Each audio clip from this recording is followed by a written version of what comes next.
So we have Joana Balsemão coming out next from municipality of Cascais. Thank you so much for being here. We're so excited to welcome you on stage. Thank you for all the work that Cascais is doing. I'm constantly very impressed because I live around, and it's wonderful to see the support with all the environmental action and recycling and community events and all these things.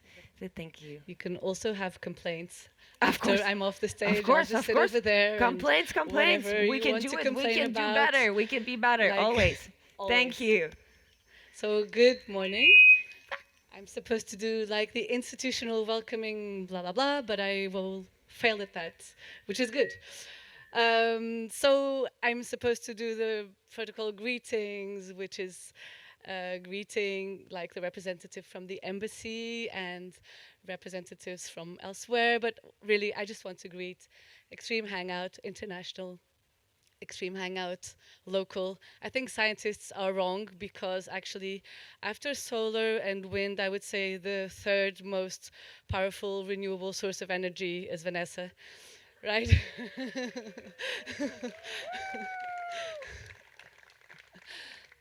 But yeah, so and I want to greet all of you, of course, and the volunteers. Um, so who is not from Cascais? Who is like here for the first time? So only a few, but so Cascais is a little rectangle sitting along the Atlantic, and we're 200,000 people. And there's a third of the territory is a national park, and there's a beautiful coastline, 32 kilometers, and there's 9 rivers, well, creeks, not rivers. So why am I mentioning all this? And it's not institutional blah, blah, blah. It's because really this is what we, or I, as Counselor for Environmental Policies, this is what I try to cater for and care for every day.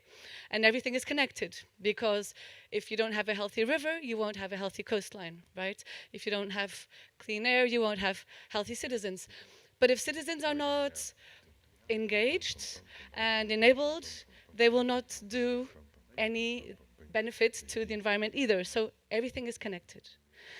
And now I will just briefly zoom out of Cascais, but I will come back to Cascais. Because I was thinking as I was driving over, I have sand on my feet, by the way, because I was just taking a swim. And I was thinking, this is an event that is not about sustainability, I hope, because that word is really gone empty. This is an event that is about transformation. And I read a study the other day that said all these news pieces we see about environmental issues, environmental degradation, climate crisis, 90% of them are really mega catastrophic. It's, the new report that says a new record has been beat, not in a good way, or that there was a flood or there was a fire and things are getting worse and getting worse and getting worse. Have you heard of the term called catastrophic fatigue? This is what is happening to us. Because every time we read the newspaper, turn on the TV or whatever media outlet, this is coming at us. And we feel worried, but we also feel disempowered because the scale and the complexity is huge. Yep, So speaking. what can we do Alright. about it? What can normal citizens do about it? And I think part of the trick, I know that part of the trick is bringing the message home and bringing the tools home. And this is what is happening here today. You're bringing the message home, and more than that, you're bringing tools home. And this is what we try to do in Cascais. Sometimes when the problem is huge, it really helps to break it into chunks. And here we have like an administrative chunk, a territorial chunk. This is a city, it's a municipality, it's a territory. And we try lots of things here. And what I know is that if we can make it work here, and then if we can make it work in other cities in Portugal, this creates a wave, and this makes a difference, and it's not just a drop in the ocean, although all drops are welcome. So this is not propaganda. I just want to share like 1 or 2 examples, because I think examples are important about what we do, but also about like challenges and what we don't do enough. So one example that I really like is, every time we breathe in air, and you do the breathing exercises, so about 50% of that air is actually generated from what is happening in the ocean just over there, phytoplankton, etc., algae, producing oxygen for us. And until like 20 years ago, outside Cascais, in the coastline, we had forests of kelp, algae, huge. And the smell was amazing. I remember that when I was younger. They disappeared. We don't know why. And we're trying to get them back. And this is a cool project because we have to liaise with science. So we needed academia to come and help us, decide which species to plant where and how. And it took us a while with them to figure out which cocktail worked.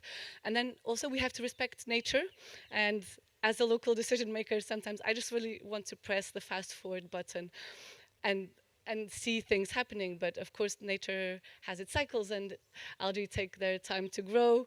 And then there's winter storms, and they get torn away. But now it's happening.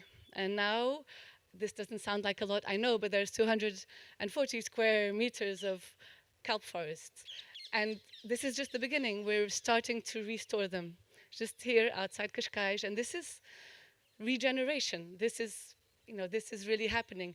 And it's not something citizens were asking us to do, but we knew it was important, so it's happening. And then there's other examples of like micro projects that make such a big difference. Like community allotments. This doesn't sound like a lot, and Cascais is considered like a posh municipality. And like the mayor said, no, come on, Joanna, nobody will ever care for community allotments. People in Cascais don't want to farm. And I said, let's give it a try. And now there's like 1,200 people doing that. And I thought it was just about regenerating the land and having 1,200 people, cultivating their vegetables. But it's not. It's about ties, and it's about people who didn't know their neighbors, and now they know their neighbors.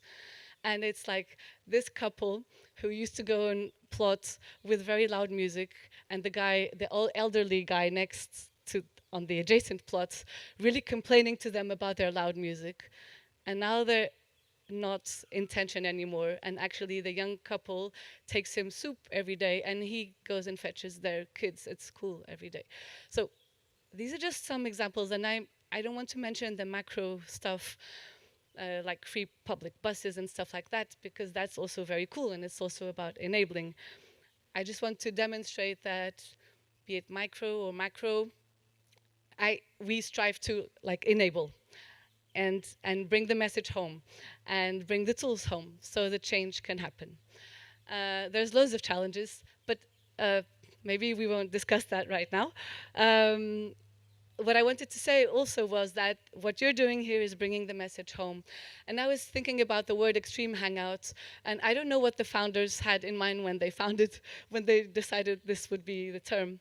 And I know hangout is also about hanging out and being together, but for me, hangout is also a place that you visit frequently or a place where you live. And so bringing the message home is also about this hangout kind of expression.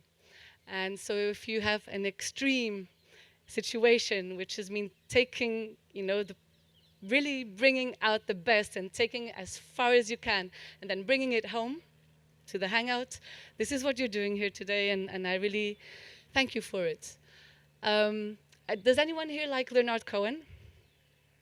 Not really? Hands up? Okay, I do.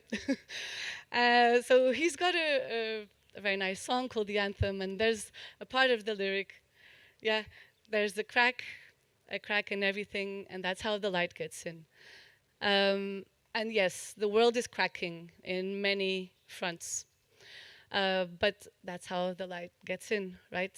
Sometimes we need the cracks to bring in the light and what is best in human nature and human beings and human ingenuity. So yes, please use this event to bring the light in. No pressure, but that is exactly what I expect of you. And this is why we, of course, supported all this and all this energy. Thank you for being here. I like the wolf, please. Let all the animals come out. Thank you so much, Joanna.